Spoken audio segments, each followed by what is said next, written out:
Hi everyone. Today we're going to take a dive into the cesspool that is Verum Media. Verum Media is a media organisation that was founded to do advocacy against marriage equality during the same-sex marriage plebiscite, which we just won,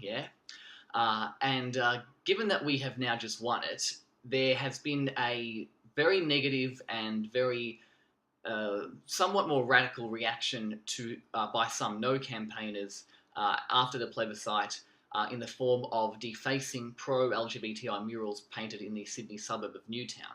This has been in the news in the last few days and has caused a bit of controversy and a bit of hurt among the LGBTI community there, who obviously don't like seeing their murals defaced. But no voters are reacting by almost unanimously defending the vandalism. And we're going to analyse the video of Verum Media that they posted on their Facebook page, which does just that, which defends the vandalism.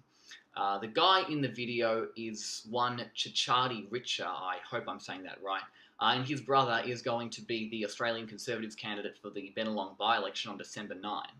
So let's take a look at what Chichadi has to say. Hello everyone and welcome to Verum Media. This is a message to anyone outraged by the men who painted over the provocative artworks in Newtown recently.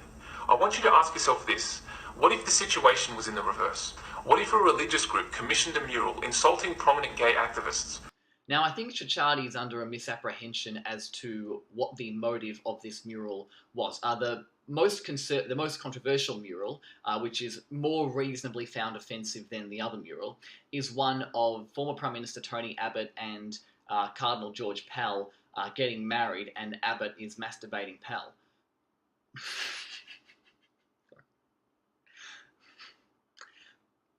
Anyway, and the reason that this was painted was not to attack any religious group, right? They both happen to be Catholic, but they are also two very well-known, powerful, prominent no campaigners. That's why they were chosen. They were also chosen because Abbott and Pell have a close personal relationship. So it fit to depict them together in that pose than two different no campaigners, for example. The guy who painted the mural actually explicitly said that he wasn't going after anyone's religion and that he deliberately did not put any religious symbolism on the mural beyond that which was necessary to have Pell identified as one of the characters, right? So you can't say that it's comparable to if a religious group painted a mural attacking the whole gay community, because this mural doesn't attack the whole Catholic community or the whole Christian community or the whole anything community. Right? He can't give this situation as an analogy to guide how we should be reacting. Or an extreme right-wing group put up an image depicting and celebrating gay bashings while at the same time openly insulting the LGBT community. Again, this is completely irrelevant because the murals that were painted depicted absolutely no violence against anyone. No violence against Christians or Catholics or no voters, no violence at all. So we can't use the hypothetical of a mural praising violence against LGBT people as a reason to say that we should oppose a mural of Pell and Abbott. These images would obviously be wrong, but just imagine the outrage, and let's face it, we all know you would be applauding and protecting the individuals who deface the images, not calling for their arrest. Well, no, Chichadi, you have absolutely no idea what would happen, and none of us have any idea either. It's a hypothetical situation that hasn't happened. We don't know how people would react if there was such a mural. Maybe they would want it vandalised, maybe they wouldn't, we don't know. But if they did want it vandalised, it would not be the same thing as wanting this one vandalised because, as you just said, you talked about a mural promoting and celebrating violence against LGBT people. So you could not compare the reactions as morally equal to the Abbott Pell mural and to a violent mural. We also know that no matter what kind of approvals these images would have had, and whether or not they were on private or public property, the gay lobby, the media, and everyone in between would be screaming from the rooftops to have them removed. Well, screaming for their removal is a very different thing to actually vandalising the property on which a mural is on. But if it's a violent mural celebrating violence against LGBT people, then you'd absolutely be right to demand its removal. Now, if it was violence against no supporters or Catholics or Christians, I would absolutely want that mural removed too. And I'm not saying Chichadi wouldn't want the violent anti-gay mural removed. I'm just saying that there wouldn't be there's no hypocrisy here, because again, we would want a violent anti-no voter mural removed, but this isn't a violent mural, so you can't accuse us of hypocrisy. But are we really surprised at this hypocrisy? Australia is slowly getting used to the double standards now. Remember those imaginary anti-gay posters that were supposedly being plastered all over Melbourne during the survey? They weren't imaginary, they were real. You just showed a photo of it. Did those people take a photo of an imaginary poster? Now, they weren't fortunately as widespread as people initially feared, but they were posted up for real. But even if you don't think those ones were a big deal, well, the neo-Nazi group Antipodean Resistance, like a week after the Stop the Fags posters went up and put their own posters, and these were plastered much, much further than the Stop the Fags posters. So he clearly hasn't been paying much attention to what actually happened with posting of these flyers by neo-Nazi groups. Politicians, journalists and celebrities were all up in arms over the offensive nature of these posters that turned out to be fake. But that didn't stop Channel 10 pushing the lie to the point of photoshopping the image into a bus stand to push the fake story. And they did that out of media sensationalism. Media likes to have stories that are shocking and outrageous because they get attention and they get ratings and they therefore make money. Right? They shouldn't have done that. They misreported it, that's true, but they didn't do it out of trying to burnish the pro-marriage equality cause. And I know this because about 2 weeks before they did that report, I saw a report on Channel 10 of a rally that was held in Canberra against the Safe Schools Coalition on the 12th of August. And what happened at this rally was that the anti-safe schools protesters were the violent and aggressive ones against the pro-safe schools counter-protesters. There is video of anti-safe schools protesters ripping away rainbow flags from pro-safe schools protesters. Channel 10 did a report on this rally, and the anti-safe schools protesters were featured in the report by Channel 10 ripping away the rainbow flags. Nonetheless, Channel 10 said that the violence was by the pro-safe schools protesters. Now, they didn't do that because they were against gay marriage and wanted to make the anti-gay marriage people look sympathetic. Right? They did it because the narrative of intolerant gay marriage activists was quite shocking and got ratings back then. Right? But it was still bad journalism. They shouldn't have done it. But it was media sensationalism rather than ideological bias. I'll link to that report in the description. So compare the outrage over a fake poster to the recent calls for free speech and artistic expression in the case of these murals. The poster was offensive and disgusting, yes, but so are these images. The Stop the Fags posters that were put up said, "Stop the Fags," and they depicted gay people as child abusers, right? The Antipodean Resistance posters call for gay people to either be killed or commit suicide. None of that at all was on the Abbott Pal mural, right? There was no calls for violence, there was no calls for suicide, there was no use of vilifying slurs against any marginalised groups, so it wasn't the same thing at all.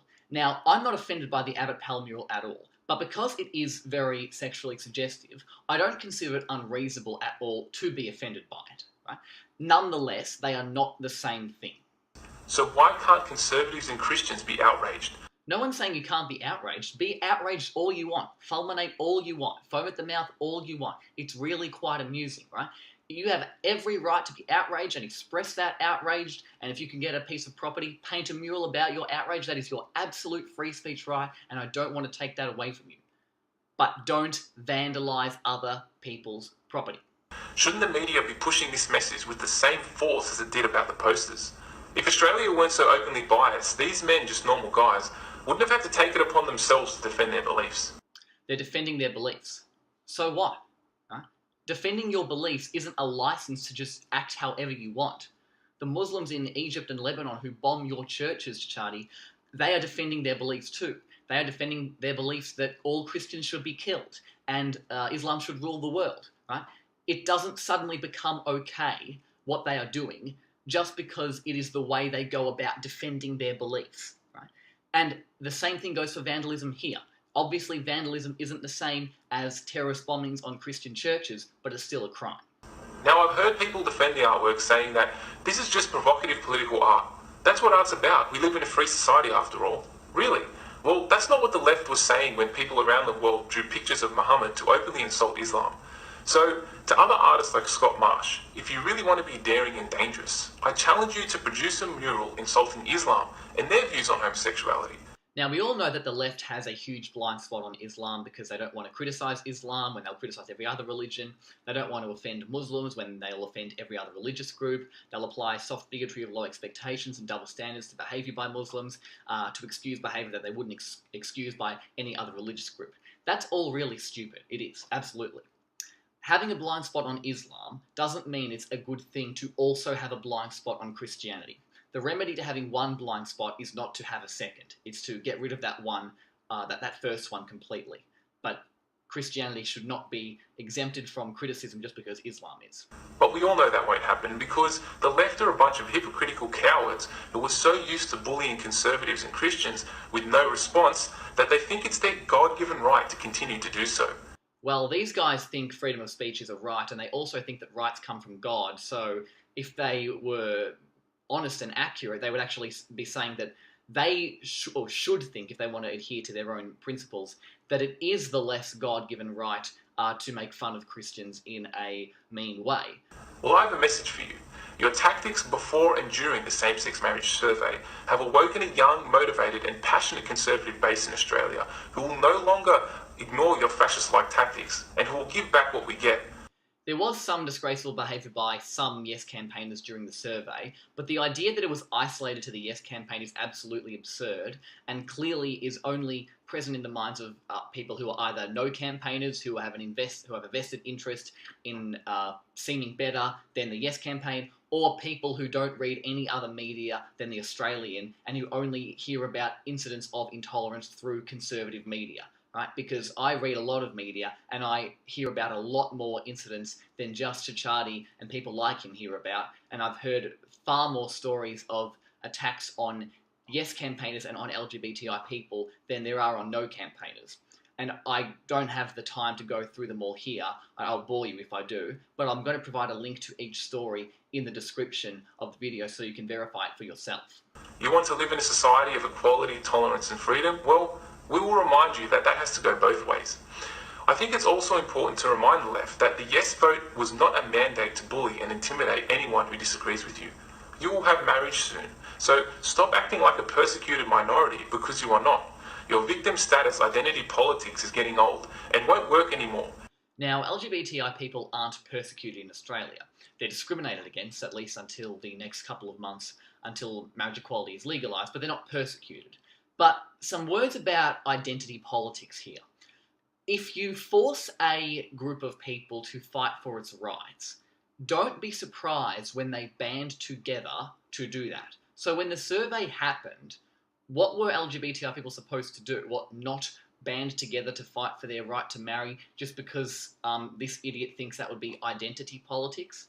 That's insane, right? That's just saying, we're going to impose this survey on you, and if you dare to try to win it, we're going to make you the bad guys. Well, fuck that. But also, I want to have some words about what identity politics actually means. Identity politics means you make your identity the relevant centre of your politics, right? So it affects how you act. It affects what you believe. It affects how you feel. Like when you start saying things like, as a member of Group X, I believe this should be the way we do things, when you wouldn't think that if you weren't part of that group. And that's not a good thing because the moral standard we should adhere to is not dependent on any group, right? So naturally, identity politics is a natural thing, but that doesn't make it a good thing. Naturally, we are going to be affected, our perceptions of certain issues are going to be affected by our identities, but I don't think that should be the way it is. However, marriage equality is the right thing to do. You can recognise this whether you are gay or straight. The only way you're practising identity politics if you're gay and support gay marriage is if you would oppose it if you are heterosexual, right? Now, there's absolutely no way to judge which gay people would oppose gay marriage if they were straight and are only doing it out of self-indulgence, right? So we can't start accusing anyone of identity politics, right? They are being judged, they are being guided by, they are, in their support for gay marriage, they are being guided by and they are adhering to the moral principle that same-sex marriage is the right thing to do, right? I strongly believe, I can't be sure, but I strongly believe the vast, vast, vast majority of LGBTI people would support it, even if they were not LGBTI. And also, Chachati, you say we're practicing identity politics. You're doing exactly, if we're practicing identity politics, you are doing exactly the same thing by being offended and outraged and thinking you're under attack by these murals. And for a community so supposedly bullied, you should be the first not to want to bully others. It's ironic because during the recent survey, you couldn't even handle "it's okay to vote no" signs. Who couldn't handle an "it's okay to vote no" sign? One guy who smashed a windscreen? Now, that was a terrible thing to do. I condemn that unequivocally because I'm not a tribalistic fucktard who suddenly doesn't condemn violence if he thinks that it was committed in defense of his identity group, right? But who couldn't handle it? One person, but you say the entire community couldn't handle it? We put up with a lot that no other people have had to put up with, right? A survey on our rights is a very unique thing, and it hasn't happened before, and it's only happened to LGBTI people, and we endured it, and we won. So you are not the... nice try making your case that we're acting like a persecuted minority when we're actually quite tough and we fought and we won. Yet, insulting standing cardinals, former prime ministers, and even the man many believe to be God is totally okay. What is so terrible about insulting standing cardinals and former prime ministers? Pell and Abbott are not weak, powerless people. They're extremely powerful people. They're some of the most powerful people in Australian society. They have a ridiculous amount of political power. So there's nothing bullying or intolerant about painting a mural on your own property, which is what this was, to strike back at how they have used that power, because they have used that power in a bad way. Now, as for their talk about insulting the man many believe to be God, this is very revealing, because the Abbott Pell mural is a separate mural to the mural being referred to in that comment. That comment refers to a mural of George Michael painted as Jesus, right? And that mural has absolutely nothing sexually suggestive about it at all. In fact, it wasn't even painted for the marriage equality campaign. It was painted shortly after his death last year, right? So they don't just want to paint over public imagery that they believe to be publicly indecent because it's of a sexual nature. They want to paint over things that they personally find offensive that have absolutely no claim to being publicly indecent at all, right? So do not be fooled. The intolerance is very strong with this one. If anything, the media, if they cared about equality at all, should be focusing on the rising and dangerous Christian phobia creeping into our society from the left. Okay, let's review a few things. The definition of phobia is an irrational fear. There is absolutely nothing irrational about fearing Christianity right now, especially right now. You know what's been happening? A quasi-vigilante group. This group definitely has a history of violent vigilantism, calling themselves Christian Lives Matter, has been going around defacing these murals, right? It's not just a couple of isolated figures, right? It's been systematically planned by this Christian Lives Matter group. And this group has, their Facebook page, I've seen it, is bursting at the seams with calls for violence against LGBTI people, right? And just last Sunday, right, it's now the 22nd of November today, so this would have been the 19th, November 19, there was a confrontation in the Sydney suburb of Newtown where they set out at a public protest at an Oporto's outlet to cause trouble and to intimidate LGBTI people, and they were driving around the outlet acting intimidatorily. There were some LGBTI people who assembled in response to defend themselves. They didn't initiate any violence, right? This is being done by a Christian group.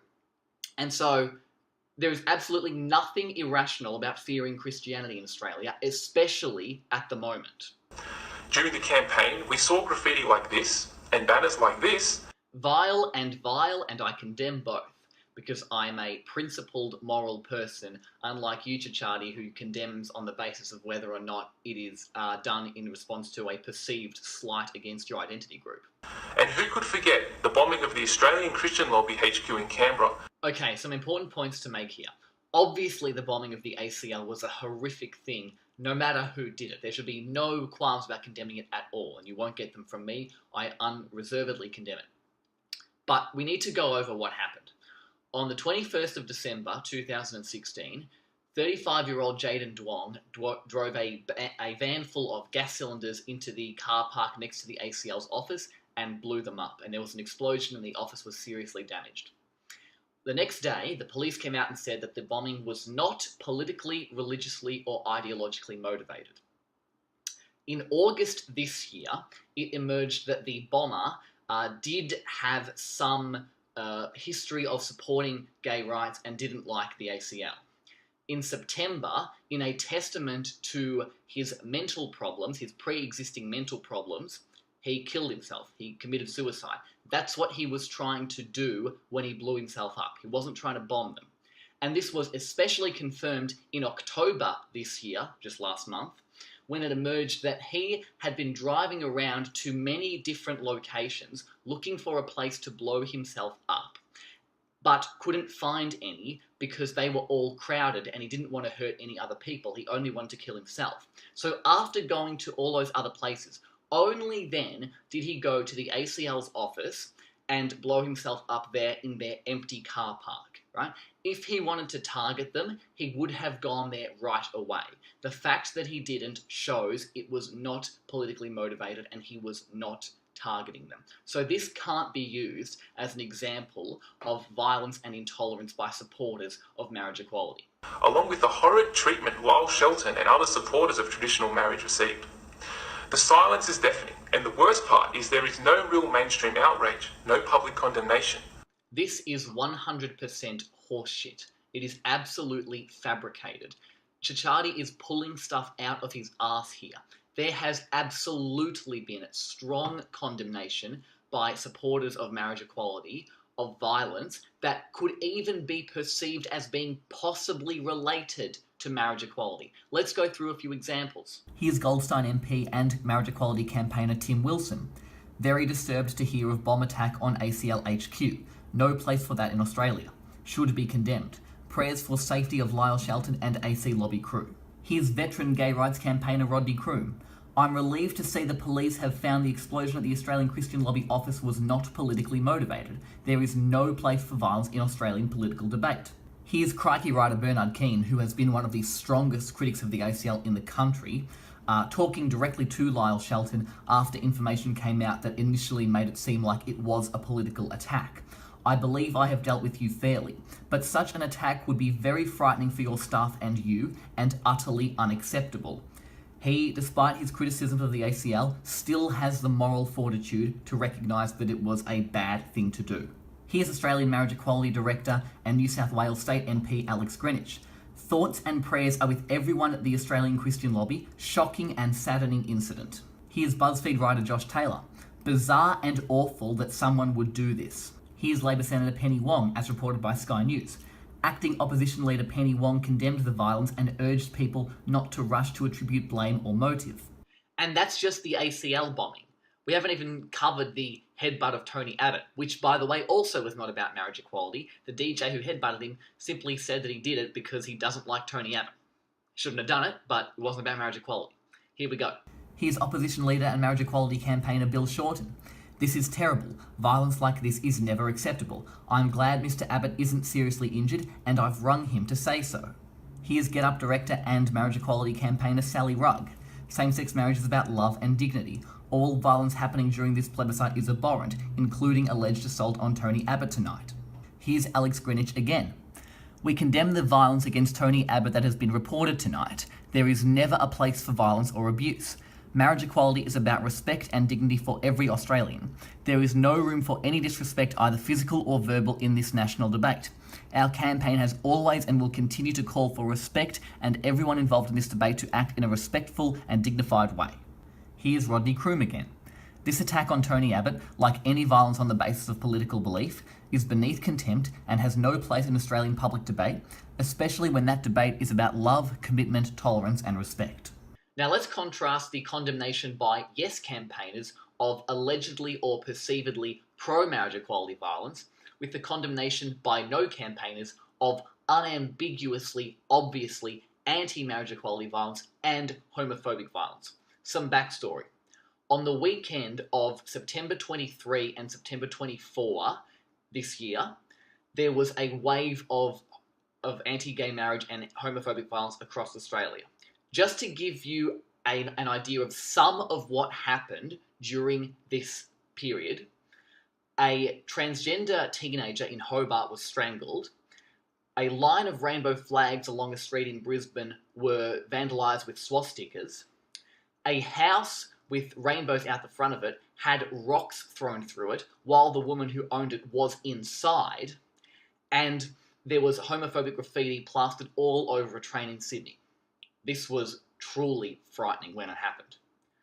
When asked to condemn it by BuzzFeed News, the Coalition for Marriage gave this absolutely pathetic response. Here's the BuzzFeed article. The No Group Coalition for Marriage released a statement criticising the Yes campaign after protesters disrupted a Melbourne launch event over the weekend, some armed with a banner reading, "Burn churches, not queers." Spokesperson Lyle Shelton from the Australian Christian Lobby said, "Tonight's episodes show that the Yes campaign cannot control its supporters." But asked if the rock-throwing incident meant the No side had similarly lost control, the Coalition for Marriage declined to specifically respond, instead referring BuzzFeed News to a statement from last Friday urging a respectful and peaceful debate. They also did not directly respond to questions on whether the incident suggests violence and intolerance among No supporters, nor if LGBTI people should be concerned about what this behaviour might signal for a post-postal survey world. So, Chachadi, was there refusal to condemn violence? There was. And it was from the No side. Or are these to be tolerated in the name of progress? We have even had the disturbing case of the supposed journalist Benjamin Law publicly threatened to hate F the homophobia out of anti-gay marriage MPs. Now, that was an offensive thing to say, and he shouldn't have said it. But it's not a threat. It's only a threat if you're actually in a position to carry it out. And he's not in a position to have sex with any MP. Also, the term hate fuck does not refer to rape. It refers to consensual sex. You have to be familiar with the term to know that, and I am, given that I've seen it used before, maybe because of my generation. But if saying that you're going to fuck someone is now a rape threat, does that mean that if someone asks you, "Oh, would you fuck them?" and you say, "Yeah, I'd fuck them," that you're now threatening to rape them? Of course not. Now, I don't think that's a good way to talk about people. You shouldn't talk about people like that. But it's not a rape threat, for God's sake. This was, of course, only humour, and he suffered no consequences. That's more than a little bit vengeful. What are these consequences that you want to happen to him, Chachadi? Do you want him to lose his job? Be socially ostracised? Go to jail? That sounds pretty full on. And also, it was a fucking tweet. It was an offensive tweet. Oh my God, get the fuck over it. Offensive things are said on social media all the time. But a man painting on a wall constitutes a crime. Yes, because he painted on someone else's wall, which is vandalism. Unlike Benjamin Law, he did not send a tweet. The left continually show themselves to be the elitist, racist bigots they are. I can't tell you how many racist and culturally insensitive comments I've seen directed at the men who painted over the wall murals. All from the loving rainbow warriors, of course. Now, I don't condone any racist comments at all. No one should make them. But, seriously, the guy who did it is getting those comments for a criminal act and vandalising someone else's property. So the comments were wrong, but notwithstanding them, he is not a victim. But as for culturally insensitive comments, culture and religion drive your behaviour, right? And therefore, it is perfectly legitimate to criticise culture and religion. And quite clearly, this guy has a fucked up culture and a fucked up religion, so I am going to take a go at his culture and religion, and I applaud the people who made these culturally insensitive comments, with one exception. It's possible to make culturally and religiously insensitive comments in a racist way, and people shouldn't do that, right? But if you're making those comments out of a criticism of a culture that stifles human well-being and leads to us living in a bad society, then I'm 100% on board with you. Now, the difficult question here. The group that is going out and doing this shit are mostly Maronite Catholics who are mostly from Lebanon, which brings in a community element to it, because I would hate to think that there would be social strife between the LGBTI community and Maronite Catholics. But the people doing the vandalism and forming these quasi-vigilante groups are mostly Maronite Catholics. So if we were to avoid social strife, the Maronite Catholic community needs to nip this in the bud and say, look, you cannot be going out and vandalising murals and doing what you're doing by, like, for example, the confrontation in Newtown on Sunday. But here we have idiots like Cicciotti, who is a Maronite Catholic himself, on his Verum Media platform applauding these men. So I seriously hope it does not get bad in terms of social strife, but at the moment, it is headed to get worse. And I hope that cycle and that slippery slope is arrested, but shit like this from Cicciotti does not help at all. I'm going to close on a very appropriate quote for this time. It's from George Orwell, and it really sums up things well. Okay, we know what he's going to say there. There's no point putting you through unnecessary seconds of that crap. So thanks for watching, everyone, and I hope you enjoyed it.